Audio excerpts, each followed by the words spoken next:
안녕하세요. 김다루입니다. 보고서의 달인이 전하는 스마트한 문서 작성, 보고서 작성 그 두 번째 이야기를 시작하도록 하겠습니다. 자, 이번 시간은 수요자 관점의 보고서 작성 그 방법에 대해서 알아보도록 하겠습니다. 자, 수요자 관점에서 문서를 작성해야 한다. 보고서를 작성해야 한다. 보고서 작성자라면 누구나 한두 번쯤은 들어본 말이죠. 자, 오늘은 그 개념이 아니라 실천 방법에 대해 이야기를 하고자 합니다. 자, 세부적으로는 작성자가 하고 싶은 말이 아니라 이 수요자가 원하는 내용을 도출하고 3단의 논리적 맥락으로 목차를 구성하는 방법에 대해서 살펴보도록 하겠습니다. 수요자 관점의 문서 작성을 위한 첫 번째 출발은 라이팅은 뭐라고요? 커뮤니케이션이다. 즉 소통의 수단이다라는 걸 우리는 잊지 말아야 합니다. 달리 말하자면 라이터인 작성자가 리더인 수요자에게 어떤 내용을 담아서 전달하거나 말씀드리는 거죠. 자, 이 개념을 꼭 기억하고 작성 과정에서 우리가 활용해 보도록 하겠습니다. 자, 그리고 이 수요자 관점의 문서 작성을 위한 두 번째 핵심 요소는 평소에 우리 면대면 대화 속에서 확인할 수 있습니다. 자, 우리는 매일매일 면대면 대화를 하고 있습니다. 이 면대면 대화에서 상대방에게 어떤 정보나 내용을 전달할 때 대화 내용이 도움이 되고 안 되고 유익하고 유익하지 않고는 화자가 아니라 청자가 판단하는 거죠. 자, 우리는 익히 잘 알고 있습니다. 자, 그렇듯이 라이팅 커뮤니케이션에서도 보고 문서의 품질은 작성자인 라이트가 결정하는 게 아니라 수요자인 리더가 결정한다는 걸 우리는 꼭 잊지 말아야 합니다. 따라서 작성자가 하고 싶은 말이 아니라 이 수요자가 궁금해하는 사항을 우리가 끌어내고 3단의 논리적 맥락 흐름으로 작성할 수 있어야 되겠죠. 자, 이는 수요자 관점에서 논리를 전개하는 접근 방법이자 핵심을 담은 문서를 작성하는 출발점이기 때문에 매우 중요합니다.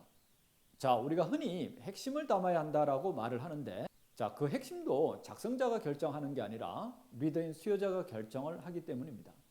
자, 여기서 말하는 리더, 수요자란 상사 혹은 관계부서 혹은 관계기관, 시민 등이 될 수 있습니다. 자, 수요자 관점에서 작성하는 구체적인 요령 혹은 방법을 우리가 살펴보도록 하겠습니다. 자, 먼저 이렇게 생각을 해야 됩니다. 자, 여기 두 사람이 있죠. 자, 위에 있는 사람을 우리 수요자의 대표적인 분인 상사로 표기하겠습니다. 여기는 문서 작성자이자 실무자라고 제가 표기를 해보겠습니다. 자, 우리가 일은 시켜서 하는 거죠. 오다를 받아서 합니다. 지시를 받아서 합니다. 자, 글을 쓸 때는 반대로 생각해야 됩니다. 내가 상사에게 주장하고 제안을 하는 겁니다. 이 주장, 제언이 무엇이냐면 우리 보고문서나 문서의 제목 혹은 주제가 되는 겁니다. 이렇게 의사결정권자에게 주장이나 제언을 하게 되면 그들의 궁금사항이 떠오르는 거죠.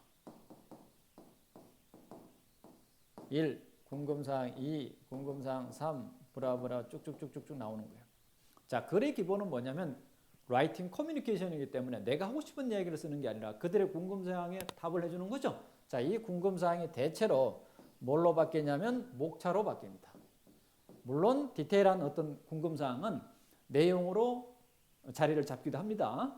일반적으로는 이렇게 목차로 등장을 하게 되는 거죠. 자, 그리고 보고서는 역시 라이팅 커뮤니케이션이기 때문에 내용을 전하는 게 아니라 내용을 기반으로 해서 맥락을 전하는 거예요.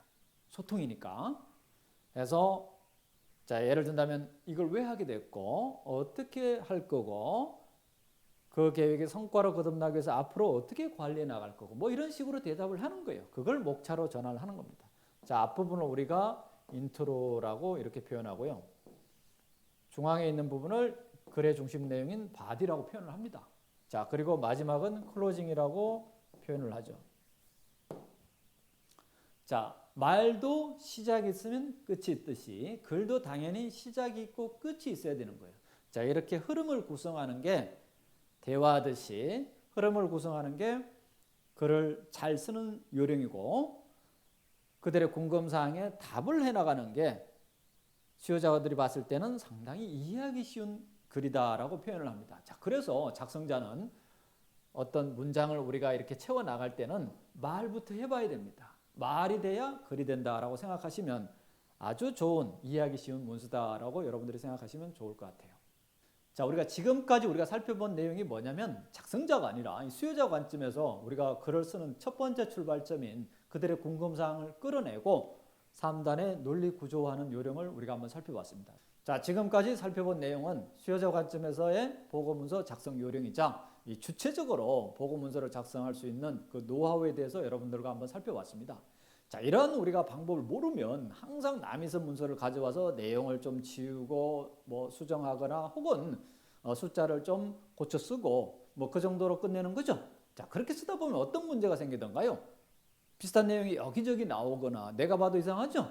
또 이 정도면 완결성을 갖게 되는지 스스로 의구심을 갖게 됩니다. 게다가 수요자인 상사들이 중언부언한다. 내용이 너무 많아 복잡하다. 어떤 내용이 누락됐다. 추가해라.